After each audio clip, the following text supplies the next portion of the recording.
You are listening to the Postcast presented by the Locked On Senators podcast, following a huge 3-2 victory for your Ottawa Senators over the Boston Bruins in a game they trailed to zip. That'll do. I'm Ross Levitan alongside Brandon Pillar and recurring guest on the Postcast. It's at Laleem's Martian, and we're going to bring on a very special guest soon at Spoked Z. Probably the most undercover Sens fan you'll find outside of the nation's capital. But first, as we always do, we start out with getting Pilsy's initial impression on a big victory.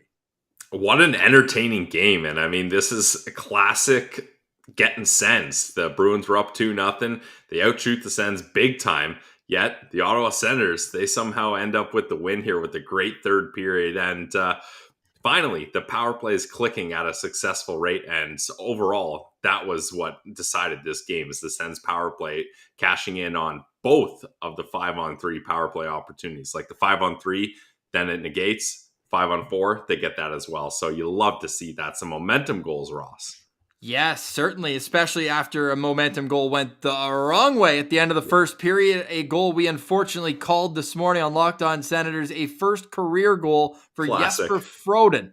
Probably butchered the pronunciation. Play 10 games, then we'll talk about pronouncing your name. But the PK also went 5 for 5. Martian, I got to start with you on this one, though. Is it amazing that Formanton and Connor Brown get 25 opportunities shorthanded a game? Or is it depressing that they don't score on them? No, it's amazing. I like it. I get the chances. If they're getting chances, they're doing the right thing. I don't know what's going on. He can't score. Connor Brown can't score on breakaways this year, and we saw him last year. You know, he kind of turned the table a little bit as far as being able to finish those breakaways. But I like the fact that they're just getting those chances. So to me, it's amazing, Ross. I'll take that on the penalty kill 9 times out of 10. Even if he misses, it's still a great way to kill a penalty. So worst case scenario, you're looking at, killing off 20 or so seconds with him getting that breakaway. So I like it. Special teams, great goaltending, and timely moments on the other side as the Boston Bruins swapped out goalies after the first period. Yeah. Swayman had to come in cold, and the Senators scored 3 times on their first 5 shots. To get a little bit of a Boston Bruins perspective, we bring in a Mass native himself. It's at Spoke Z. You already follow him on Twitter, Undercover Sens fan. I got to start with that, Z. Where'd the Sens affection come from? Just the sicko energy. I'm all about it, dude. I'm obsessed with it. I can't get enough of it. Whether it's on ice, off ice, I love a good sensing. So again, every time the Bruins play the Senators, win-win. It's a win-win for me because either the Bruins win or they get sensed. And what a sensing that we just witnessed tonight. It was amazing. I feel like we should have made you change your profile picture to Zdeno Chara rocking the Sens colors for this pod, but we'll let you slide. I know you and Martian go back and forth as well, but what was your impression watching from the other side tonight of this Sens team? I love Stützle, dude. That kid is so nasty. There was one the beginning of the first or third period, I think it was 45 seconds. The Brewers just came out firing, and then all of a sudden, Stützle has the puck behind the net, walks Bergeron and Marchand, and then they have to go off for a change, and Stützle just still has the puck hanging out, and it's a controlled breakout. It's just the kid rocks, and Brendan Gallagher's a pigeon, so. Nice. I love that kid, but I do like the Senators have so much to like when you watch them play, and they're just 1 or 2 pieces away from being a legitimately electrifying team. And there's a lot of kids there that I just love watching play. So, and again, anytime they can just send anyone, I'm going to be freaking out and going banana sandwich over here. So, yeah, me too. Yeah, no kidding. And hey, speaking of the Sens Bruins connection, I got to ask you, Spokesy, who of these Sens abroad, as we like to call them, you got Mike Riley, Josh Brown, Curtis Lazar, Nick Foligno. Which of those guys has really made their impact as a Boston Bruin the most? Because all of them are kind of newcomers there. Poor Josh Brown's not really getting a chance here, though, boys. He's only had a couple games under his belt here, so. Yeah, he almost had his life flash before his eyes as he tried to get loose with Brady there. That was hilarious, yeah. Dude, I thought he was just holding everyone off. Like he was like, they're like, all right, everyone, like ELE, the period's over. Everyone go to the room. I almost swore, but I didn't. I caught myself there. You're welcome. He was just doing the ELE, like, hey, let's just go in the room, calm down, fellas. And then someone like hit him in the face, and he saw his like pupils dilate. And I was like, let him loose and start punching his friends in the face. It'd be hilarious. But Josh Brown did exactly what he needed to do in his first game as a Bruin to get a statue built outside the Garden, where he just literally dropped the gloves. First game, first shift, and everyone's like, this is what we needed. This is what the team needed. And it was like, yeah, sure, let's go. We'll go with that. But I think honestly, of all the sends abroad, Lazar's been consistently since he came over, he's just been solid. So he has a legit impact just on the fourth line. So like last year he comes in and the fourth line was brutal that year, and forever like one of the mantras of the Bruins has been they have a really good bottom six, or not even bottom six, just the fourth line. Well, sends abroad Chris Kelly when you guys won the cup. Assistant coach. Yeah, well, he was on that third line. He was going center wing. Like true. he's another god in Boston. Like anyone, if like you don't have to score goals in Boston for fans to like you. You have to like play on the fourth line, be from Boston or the state of Massachusetts, punch people in the face and kill penalties and block shots, and you will literally get a statue. Like, tolerate Sean Thornton pain, has never paid for a beer. Sean Thornton's never paid for a beer in Boston. Honestly. And I think he owns Ironside in Charlestown. Like, it is unbelievable. Like, you literally don't have to be good. You just have to hurt people and like just be a complete mutant, and you will be a god here. It's very funny. So like, but like since Lazar's come over, he's just been solid. So he fixed the fourth line last season. He comes in to use the center, and then this year they kind of shifted him over to the wing with Nosek going in the middle. But he's just been a solid player since he arrived in Boston. So Foligno's caught a lot of flack, unfortunately. He's a good guy, but not the player he once was for sure. And then Mikey Riley's now catching flack. Like, people want to eat him alive, but it's funny because like you look at the underlying numbers and he's just a complete stud. But he's like, it's the one bad turnover that just looks so bad that ruins everything. And he does that like once every 3 or 4 games, and it ends up with the back of the net every single time.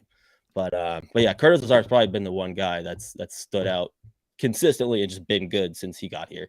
Man, we got some people in the chat saying they got their Curtis Lazar Sens jersey still. That guy made an impact. I saw you had the burger comment. Obviously, that was an iconic moment. And I thought that fourth line for the Bruins, man, that fourth line took the wheels to the Sens at the end of that first period. They get, they contribute offensively. And I don't even have to look up Mark McLachlan to tell you that he's from Mass too, isn't he? My God, that was the worst. Good effort. Good effort. Yeah, he's from Bill Ricca. He's from Bill Ricca. Of course he is. Of course he is. I'll tell you what, that Bill Ricca was probably about to burn down when they had his Foligno's goal, and they finally, like 5 minutes later, made it McLaughlin's goal. Yeah. And then oh my God, the beers that must be flowing at Bill Ricca and at Saugus at Hockeytown, USA, right on Route 1. Keep the change. Great place, really nice rink. They have chain linked boards and stuff, so that's good. But classic. Bill Ricca, Mark McLaughlin, straight out of BC, comes in 3 goals in 6 games. Keep the change. Undrafted. Yeah, that whole fourth line too. Like even last game, I remember too. Lazar score last game against the Sens too? So they've been pretty consistent, I feel like, for the Bruins there. So that's nice that they're working out, and hopefully you can put the boots to whoever they end up playing in the playoffs there. Because I don't know. I haven't decided who my bandwagon team is yet, and I know Z. I got some questions for you about your allegiances. I know you're a bit of a Minnesota Wild fan as well. I think I've seen the backstory there, but maybe you want to give the people in the chat here, the people listening, a little background as to why you're both a Minnesota Wild and a Boston Bruins fan. And Sens fan. And now a Sens fan. Yeah, come on. Thank you.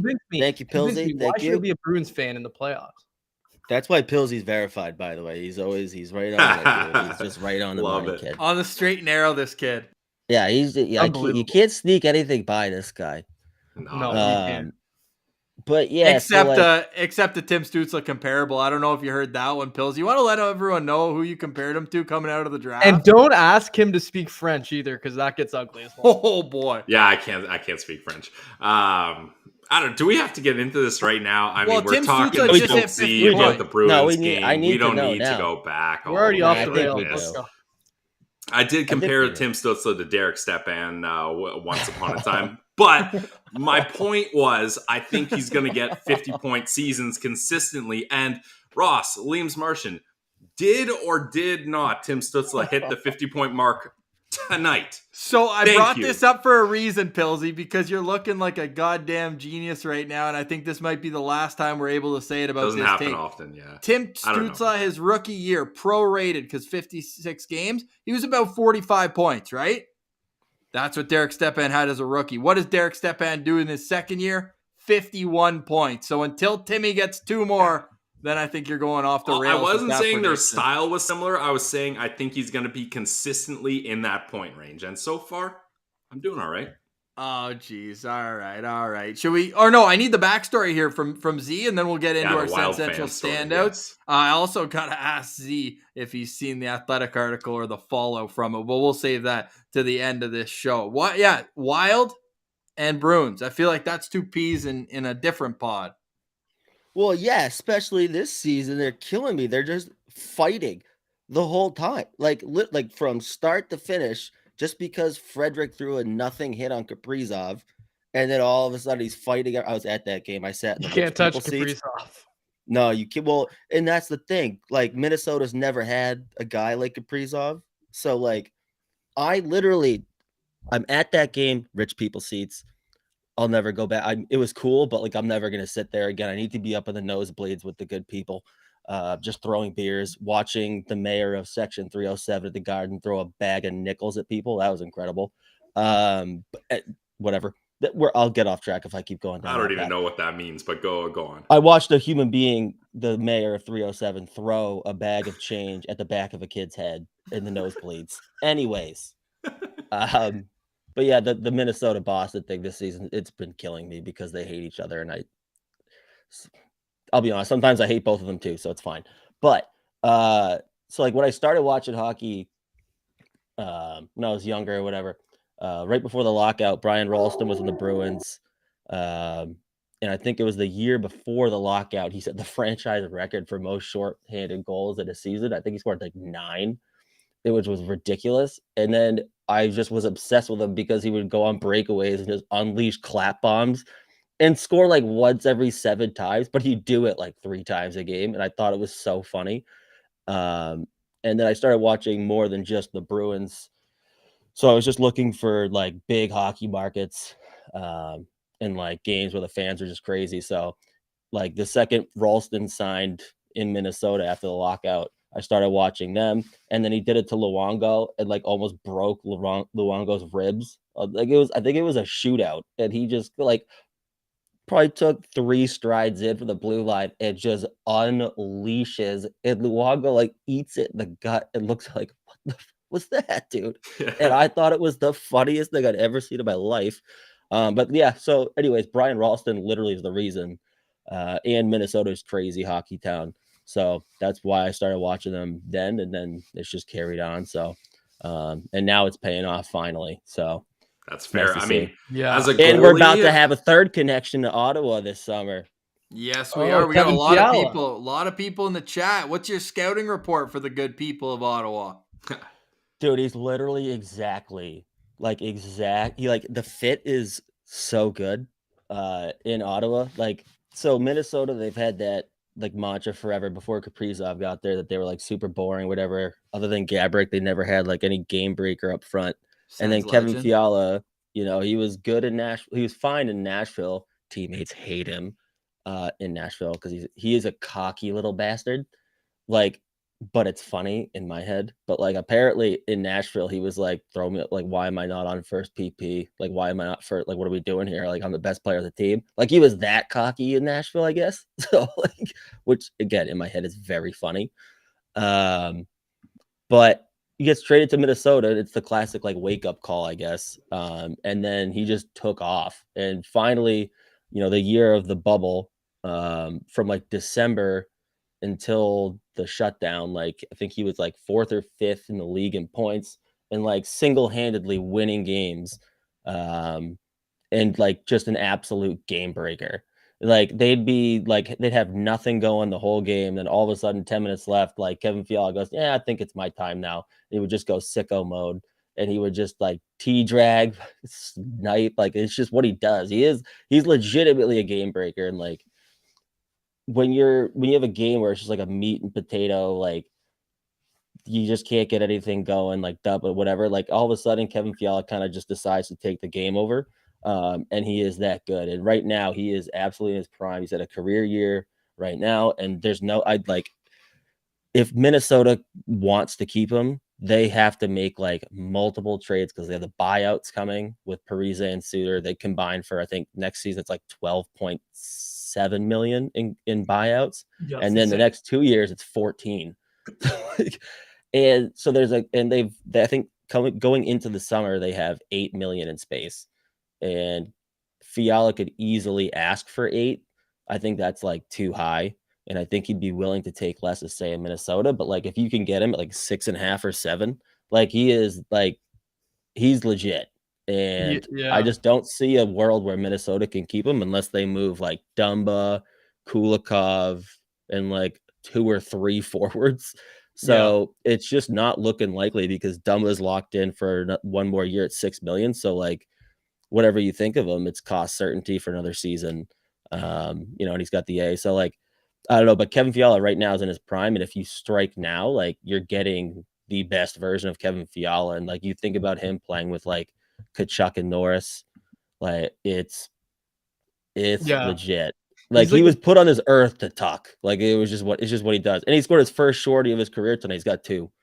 Yeah, he's like that. He's definitely that perfect fit, I think, for the Sens right now. Like they need a guy who's a game breaker right now. I think that eventually Stützle will probably get to the point where he can kind of be a game breaker as well. But as it stands right now, they don't really have that like offensive force. And you mentioned like a meat and potato style guy. Like Brady Tkachuk is that all day, and he drags the boys in the battle left and right every game basically. But you really need a guy who can just bury it at any given moment. And I think Batherson has the capability to do that too. But having a guy like Kevin Fiala is going to be like that would, if it ends up happening for the Sens, then I think you're right. That's probably the perfect fit. And luckily for the Wild, like you guys have that Boldy and Rossi they're going to be on entry level deals here for the next like 2 or 3 years. So at least, that's kind of where you're going to be making up that offenses with those 2 guys. I know you love them too, Z. So I think things are looking up for them. And but yeah, Ross, I'll kick it back to you just to get back on track here because you're the bus driver. Yeah. Well, I'll just take a little pit stop here if Pilsy has anything to add on the Kevin Fiala conversation. If not, we can go and see what the fans want.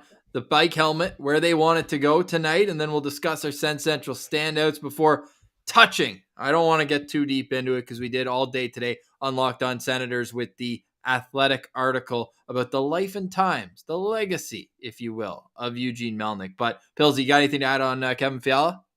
No, I mean, that's why he's my number 1 target. Like, it just makes so much sense. Like Spokesy was saying, like, it's going to be a goddamn miracle if Minnesota can keep him. And the Sens need a guy that's hitting his stride right now. They don't need a guy that's about to hit his stride or maybe will bounce back from a down year. They need someone who's there right now, and I believe Fiala's at that point, so I love it.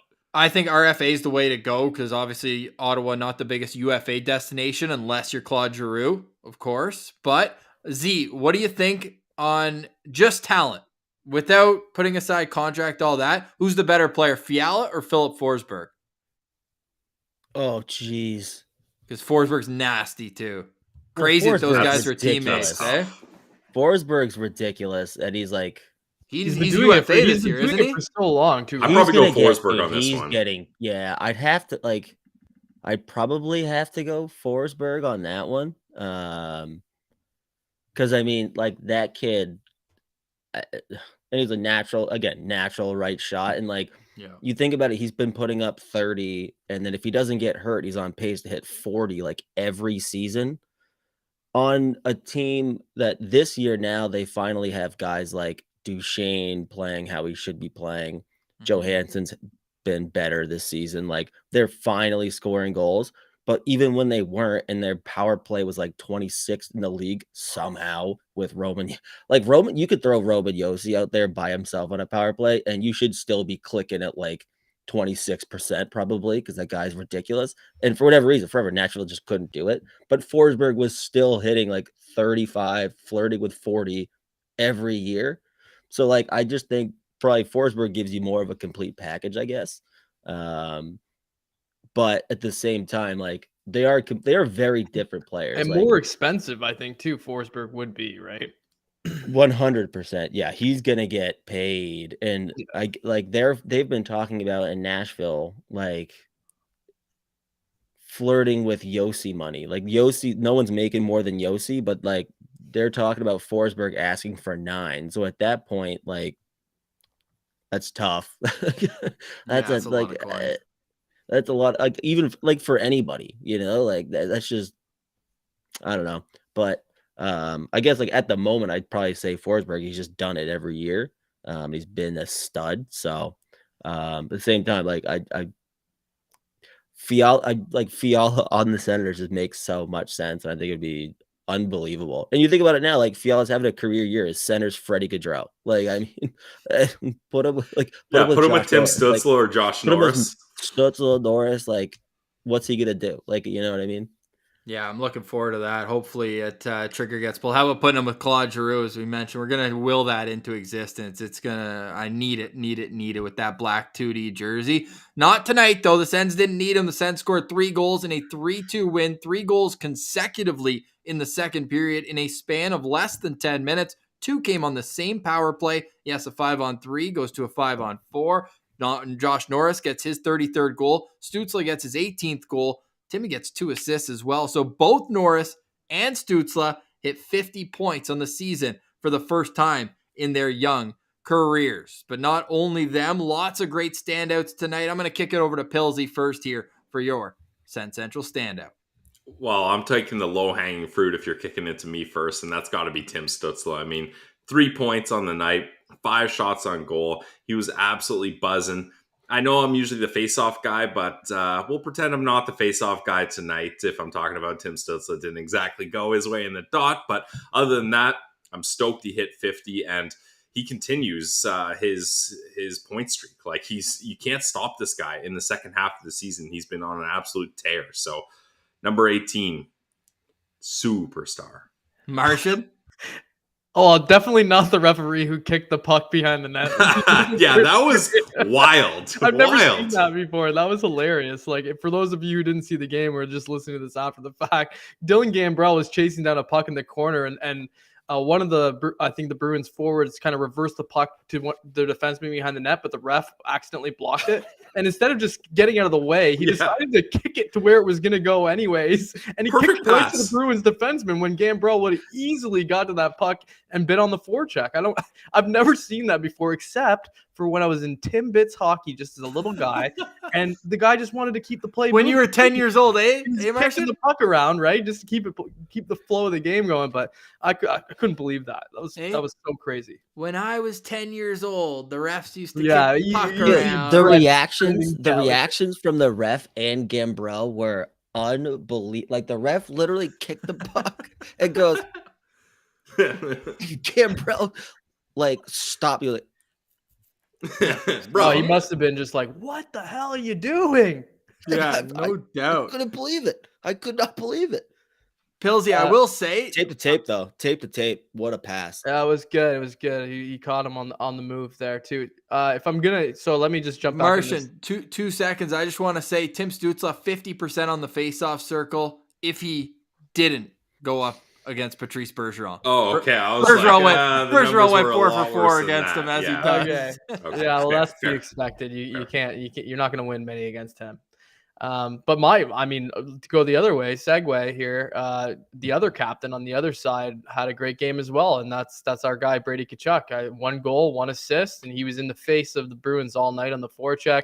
He was making shit happen. He was in the mix all game.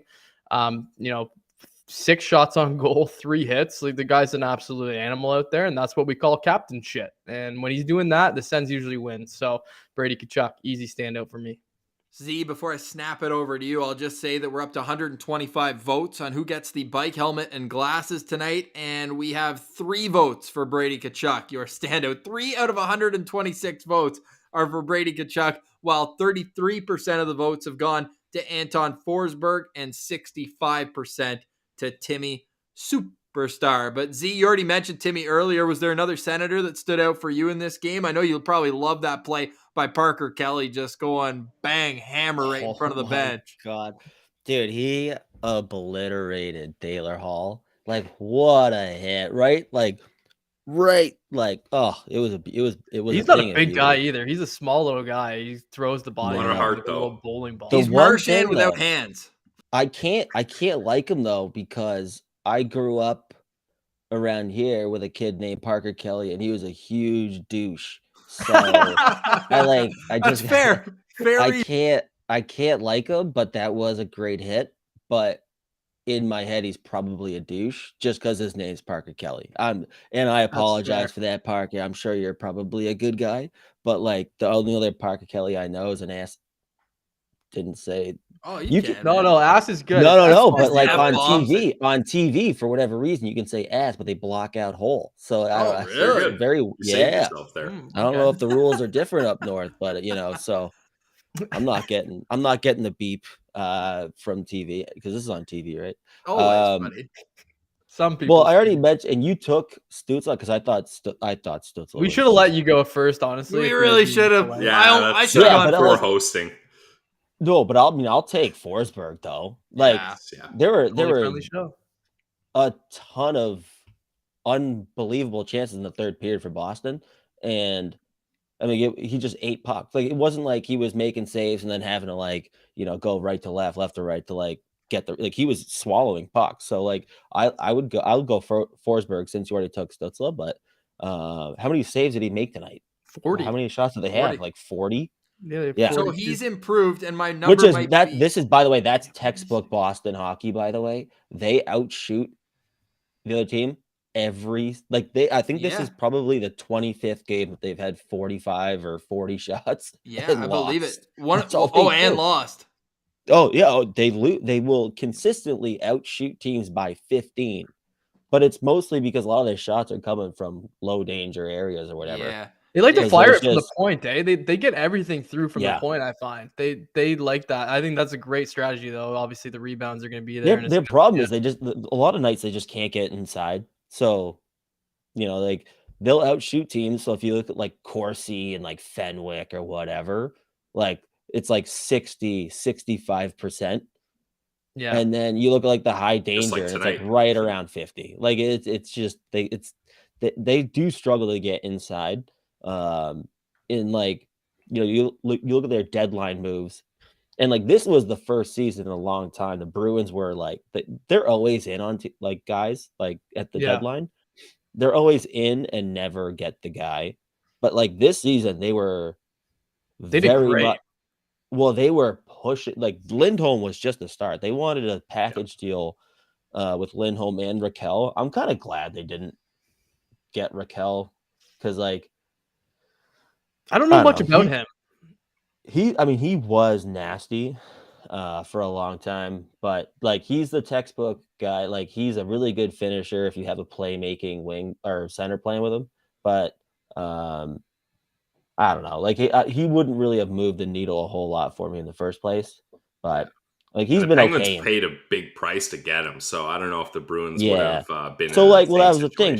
A big reason the Bruins didn't end up with him was because he didn't want to talk extension with anybody other than Anaheim. Right. So the Bruins did the Lindholm deal because he signed.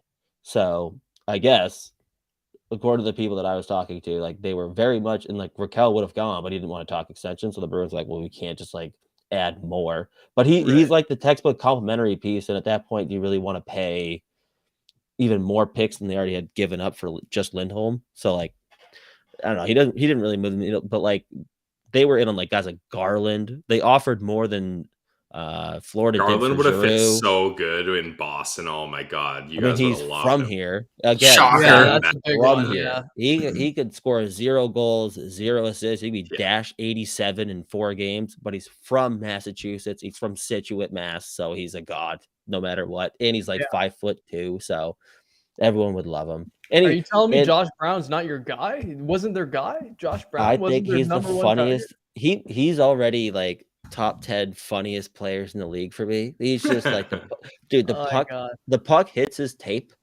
and he's like explodes oh off God. of it. He has no hands. It's unbelievable. Like it's like he's got no hands. Tape to tape. All of a no sudden, hands. The second he hits it, it just like knuckles in the air, like goes over his head, and he's like, I should just punch somebody. I should Simple just drop my breakout gloves. pass. I say He wants to fight the puck. He wants to fight it. He's like, fuck it. Like, let's just like go. Yeah, but you know what though? Here's what I'll say. He will away from the puck. He's actually pretty solid. Like when he doesn't have to touch it, he's good. Like if you can he was looking good in his final days as a Sens. Player, if you can get him with a good mobile defenseman where he can just dish it over to them and let them do the skating and like the passing, then he's actually pretty solid. I'm sorry, that's half the game, but yeah, he can clear the front of the net pretty good. He can box guys out like crazy, and he's physical as hell. So. You guys ready for? It's not great when he's on the second pair. You're like they're down Lindholm and Carlo. Like Grizzly got hurt on Sunday, then he comes back today. Like that is quite the recipe for disaster. But like Josh Brown, he's gonna have a soft spot in everybody from Boston's heart just because he dropped the gloves first. He's perfect 7-8. It was so funny. Who'd he fight? I can't even remember. The guy doesn't exist anymore. He knocked him out of the league. Guy, though. He pounded him though, didn't he? He won that fight. He ate 2, and then you saw the Josh Brown pupils like go up halfway up his forehead, and then he just who was it? It was New Jersey. Oh, Gertson, right? It was that big guy with the long hair. I remember. Yeah. Josh Brown locks on that guy, by the way. Oh my God, I love that. Good looking fella. Norris ready for a little. I got a stat here that Norris, I've been just raring to get out tonight. You talk about saves. Anton Forsberg just made 40 saves for the 8th time this season. How many wins do you think he has in those 8 games where he's making 40 plus saves? No guy. 5. That was his 5th win where he makes more than 40 saves. 5-2-1 in games where he makes 40 or more saves. That is absolutely ridiculous from Anton Forsberg. Craig Anderson-esque. Hey, Pilsy, Andy was always better the more rubber he faced. Yeah, I mean, Ross, as a goalie, I found this to be true, but the more shots I face, I'm getting in the zone, and you're not going to get higher quality shots against me because I'm in the zone. Whereas if you only have like 20 shots, you're not feeling it. Your reaction time's a little off. You haven't had time to get the sweat up. So some goalies, they just need to have a higher volume of shots. And hey, if that's you, come on down to the Ottawa Senators because do we have a place for you? Yeah, boy, do we have an opportunity for you to face a lot of rubber. Just to finish off Sens Central standouts, I'll go with Alex Formenton because he was buzzing on the PK. It had to be either him or Connor Brown, and Brownie 0 for 2 on breakaways. I had to give the edge. What is his deal, dude? He gets 100 forever. He had a sequence where he got a breakaway, missed, got a penalty shot, and then missed. Like the refs were dying to give him a breakaway goal, and he couldn't do it. He just does a quick shot every time. Like he pushes it right into the pads every time. There's no move. It's like he's never pulled a move. The one time he actually went to the backhand. I can't remember who it was against, but he got absolutely robbed. Remember that? It was also his second breakaway of the game. He's like, screw this. I'm going full skill mode. Goes to the backhand, great move, and just gets absolutely robbed. Like it was the craziest save. And so he's probably just at this point, he's just like, whatever, I'm just gonna fire it and hope for the best. Get the shot on goal, get those Corsi numbers up, and let's get on the bench. Yeah, dude, he's literally like he's Gretz until he gets like 15 feet in front of the net, and then all of a sudden he's Josh Brown. Like he's like. No doubt. Explodes. He's like, oh my God, I just gotta get rid of this thing.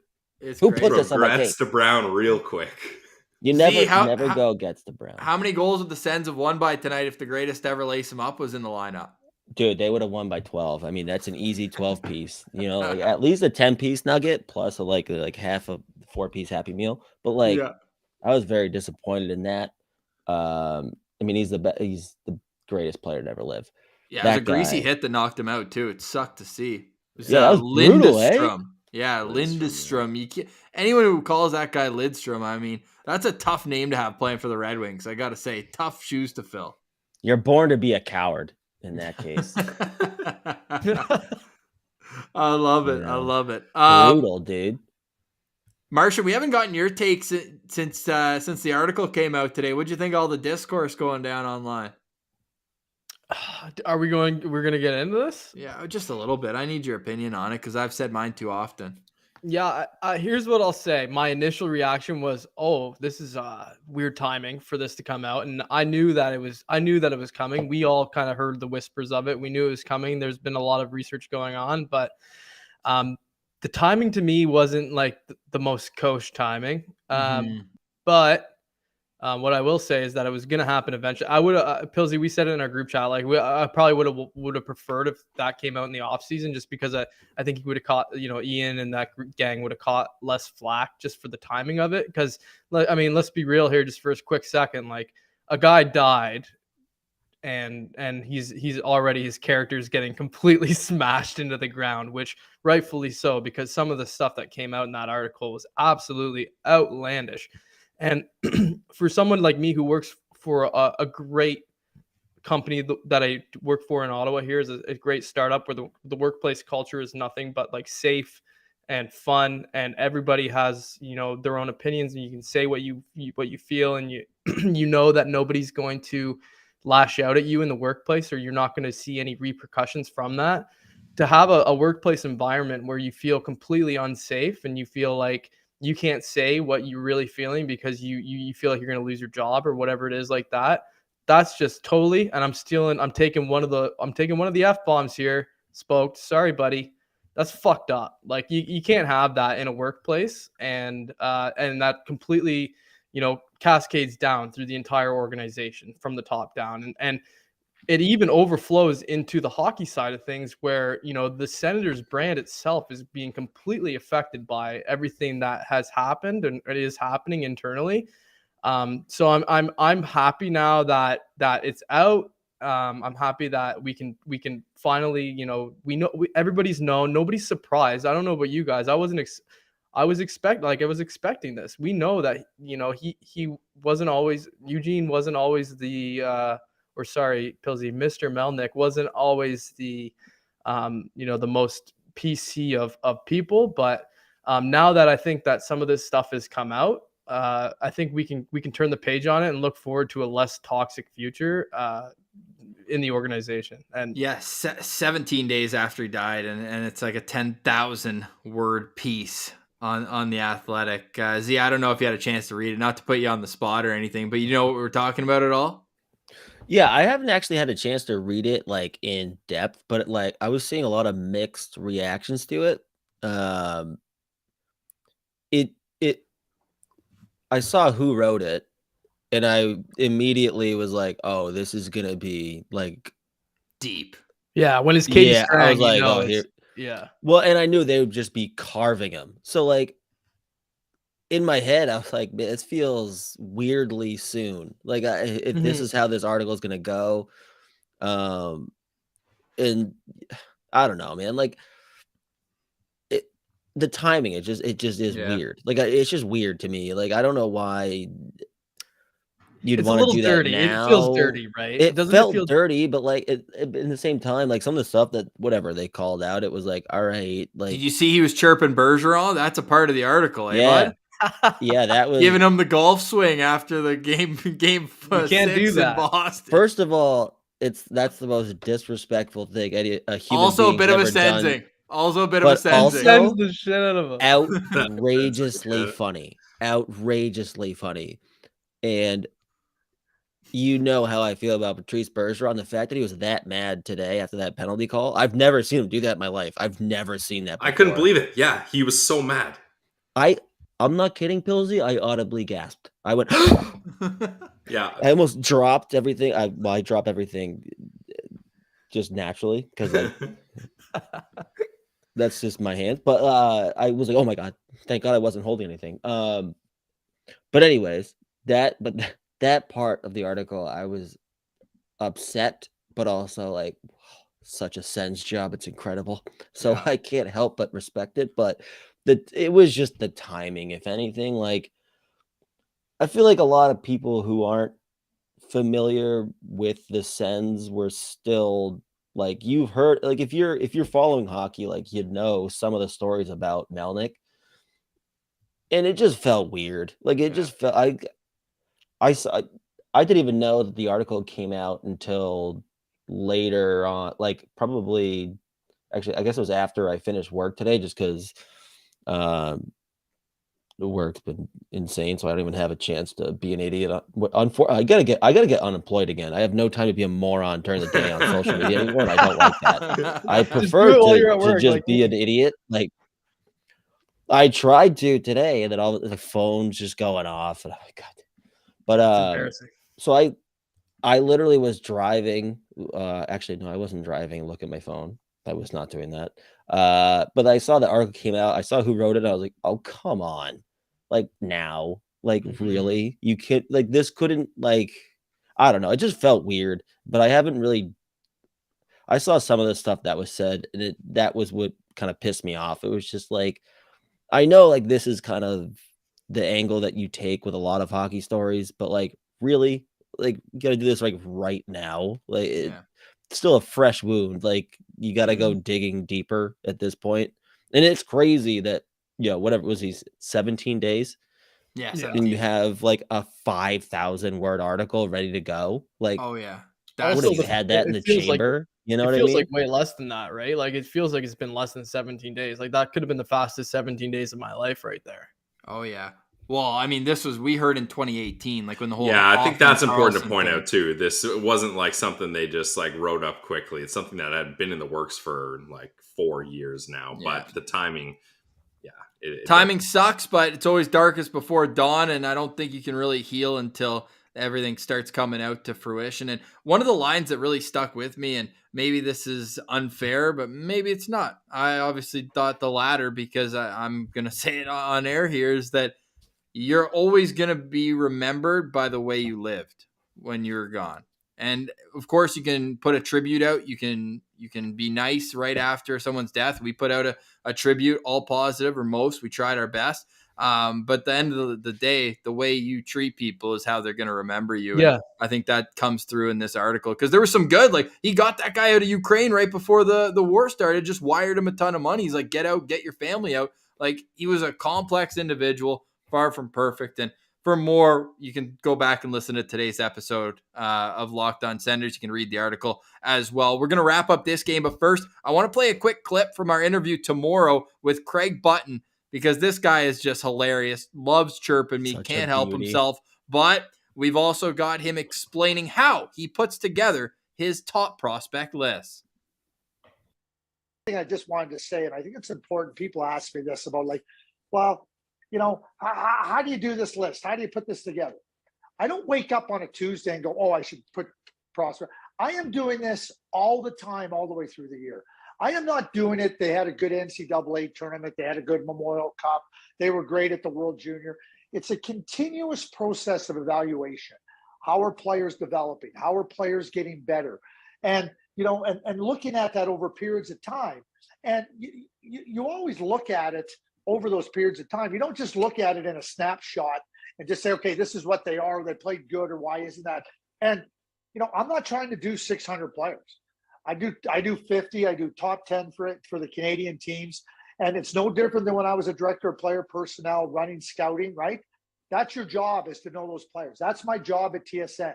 And I see these players. Do I see them dozens of times in a short span? No. But I see them steadily over time. So I have a really good, strong confidence in where they're going, where they're headed. Am I going to be right all the time? No. But that's the process that I utilize. And, it's something that, again, when I talk about Sogard, I've watched him for a number of years now, and I see progress. And like I said, I wasn't as high on his potential. He's done really nicely, and that's where he falls in.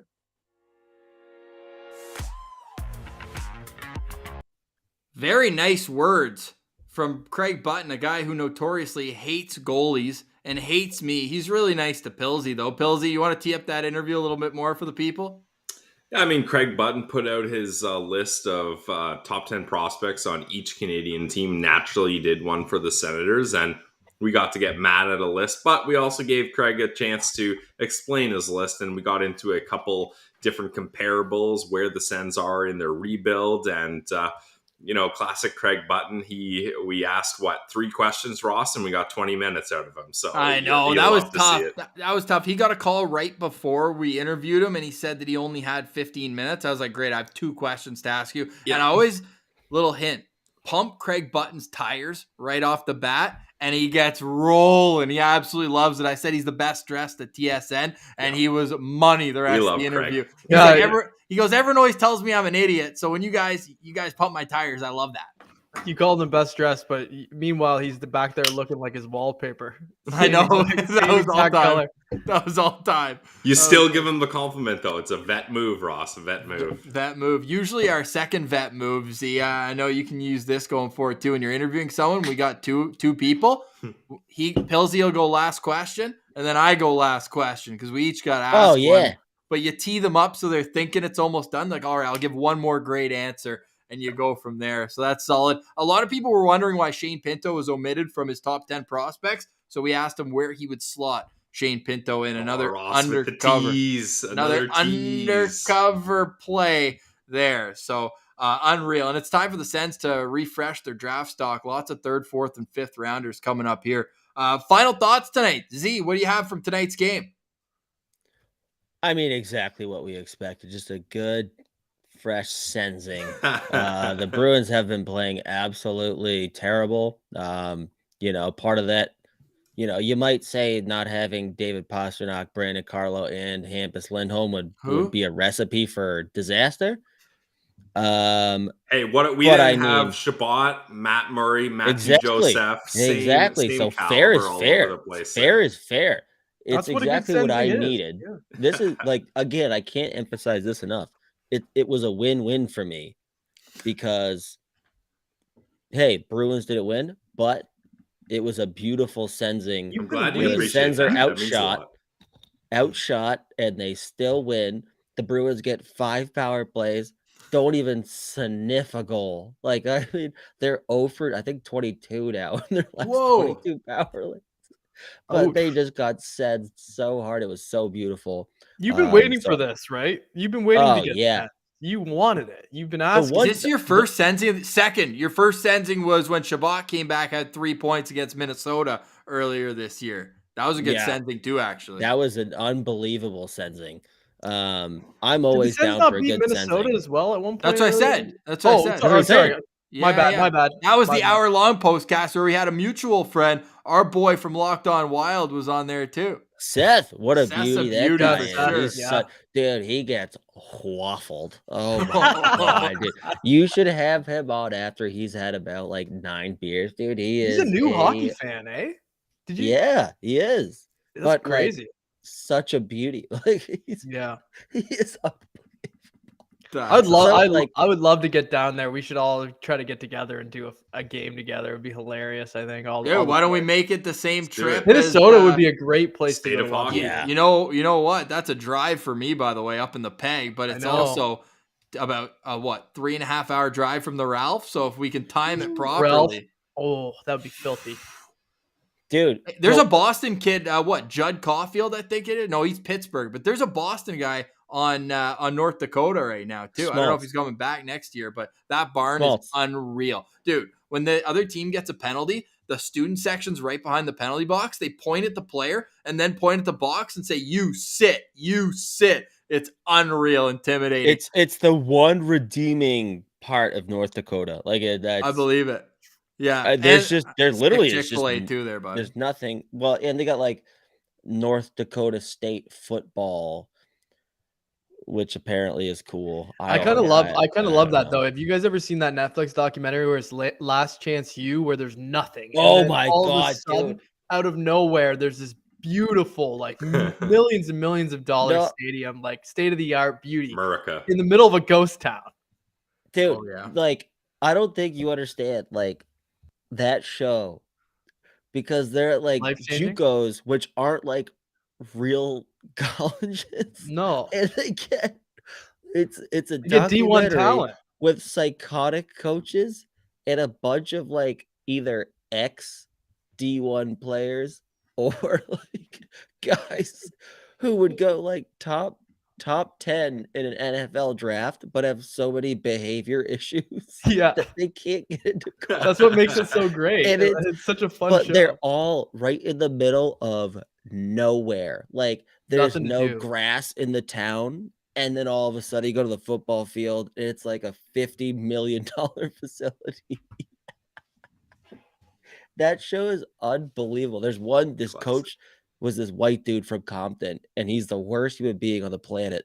But his team I is think I saw filthy. Dude, it's Yeah, and they'd have scenes where he's just like hanging out with his boys from Compton, and they're just like smoking weed. It's Yeah. just, like, Z, I got one last question for you here before we wrap this thing up, because this has been a pretty long postcast here for us, even by yeah, our. sorry, I don't shut up. No, That's okay. yeah, No, this is we No, appreciate that's it. also Good, our no. thing, Spokesy. Don't worry. It's good. We do this. But I'm curious, if you had to choose one team for the Bruins now to play in the first round, Ooh. who are you looking at? Who do you And want? Give me the And Leafs. It's all why comedy. is Yes, easy And It's answer. all why comedy. is it the Toronto Yes. Maple Leafs? It's all comedy. No matter what happened, like the Leafs could literally go 82-0, and the Bruins could be second wild card. Yep. And I'm not kidding. Every single Bruins fan is sitting there like, we'll eat this matchup alive. Yeah, just come on and let's let them win the first three. We don't care. Like Oh, yeah. I told you earlier, the Leafs and Bruins play in the regular season. The game will end. The Leafs will win by 3. And 3 days later, you're sitting there and you're like, let's not rule out a win here. You know, like they could Bruins blow can still this come lead. back. And it's like, oh, the game ended last week. But like you're still sitting there like, Yeah. tell you what, Make a joke. they might blow this lead. It's like there is no lead. They're playing the Blue Jackets tonight. Like this is like there's been 7 games since then, and you're still sitting there like it is the Leafs though. I'm like, Oh, yeah, yeah. it was the Leafs last week, but like yeah, like they still might blow the lead. But for whatever reason, no matter what, if there's a game 7 in Boston and Toronto's playing, They're Oh. screwed. all of a sudden you're like, when did they re-sign Jake Gardner? Like in May. Freddie Like, Anderson what- all of a sudden comes out of the Yeah. tunnel. And you're all like, of all a right, he's sudden- due yeah, for yeah, two yeah. stinkers. All year they've been in Carolina. Is Jake Gardner still in the league, by the way? I don't I even think he's, I don't I think He's he's with on Carolina, LTIR with but, he's Carolina. technically yeah. on Carolina. Yeah. I think he's their 11th defenseman. Yeah, he's Kadri a- comes out of nowhere and gets a suspension. I think as good as Carolina is, they're the only chance. If the Leafs draw Carolina, that's the one I'll be nervous about. Yeah, because me I too. think the Leafs will beat them because Carolina just doesn't have like that game-breaking But talent. Freddie's got to get his revenge on the Leafs. Oh. Yeah, and I don't trust him as far as I could throw him Yeah. either. So I'll be honest. I promise you, if somehow that matchup happens, I promise you that Freddie Anderson like puts up shut the door. Conn going Super Smythe Saiyan numbers mode. in that Yeah. round. I swear, like there's no doubt because it's Toronto. It is just what they do. Like it's just it's legitimately unbelievable how they're able to just find the worst ways to lose. It's ever. uncanny. I think they've Amazing. blown. That's awesome. I think they've blown like 8, like specifically, which is very funny, 4-1 leads like in the past couple of years. Like it's just what they Or do. They're- higher because They Two are 5-1 playing leads in the the Sens last beat 2 them- years. I know the that. Sens beat them last year after a 5-1. And then the Panthers, they were down 5-1. That was unbelievable. By the way, that game when Panthers were up 7-2. Pills. yeah. Dude, the Ottawa Toronto game last Oh, yeah. season. It was 5-1, Where- baby. That was the Dadonov, best. Evgeny Dadonov, the pride of Vegas. Yeah. They love him. That organization loves him. Yeah, Loves them. like all their Yeah. players, they love them all. Yeah, they're definitely super loyal. They love their first round picks too. They Yeah, like definitely Eric don't- Brandstrom. Nick Yeah, Suzuki. they've never traded a first round pick Cody before, Glass. ever. Yeah. Literally Danny every Krebs. single one. We're not That's talking Suzuki, Danny Krebs. Suzuki. Yeah, Krebs. Yeah. Oh, yeah. Krebs, No, yeah. all of them. They have none. They don't have any first round No, picks. they've but never developed a player. They hate that. They hate it so much. Their cap, if everyone's healthy, is about 700 million. But like it's totally fine because Bill Foley somehow has whoever he employs to like knock people out at casinos out there. He also has them working for the league, so it's totally fine. But anyways, yeah, give me the Leafs in the first round. I love it.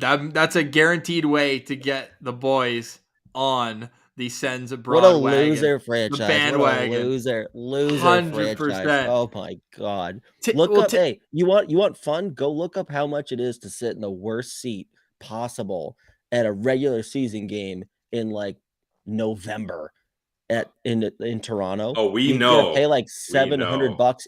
Right, I lived 2 blocks from the rink there for years. How much? Yeah, do you have to pay? Do you have to pay? Like you live 2 blocks from there. Do you have to pay for the games? Yeah, exactly. Yeah, just for being able to see the arena. You know what I'm saying? Like to smell the popcorn. You're within a driving distance. So popcorn would be a huge improvement of what the smell in downtown Toronto is on a given day. So I think that would be in itself solid. I want to get us out of here with another solid stat. We're talking about the draft. Tim Stützle up to 79 points now in his career in 124 games. 79 points in 124 games. Lafreniere and Byfield combined have 55 points in 170 games. So that is 50 more games and 20 less points for the 2 guys drafted ahead of Timmy fucking Superstar. Get a little F-bomb here. We're almost an hour in. For at SpokeZ and at Aleem's Martian, you better follow those 2 guys online. If you don't already, go right now. Shoot the Postcast a little thumbs up. Goes a long way. Hit subscribe while you're at it. For Brandon Pillar, I'm Ross Levitan, and the Senators scored 3 unanswered to win the game. Tomorrow on Locked On Senators, we're going to say who is more likely to hit 60 points. Yes, it is a lofty goal with only 8 games remaining, but is it Tim Stützle or Josh Norris? They each got their 50th point in tonight's victory. We'll chat tomorrow. We also have Craig Button coming up, so get a good sleep, Sens fans, because it's going to be an electric Locked On Senators coming tomorrow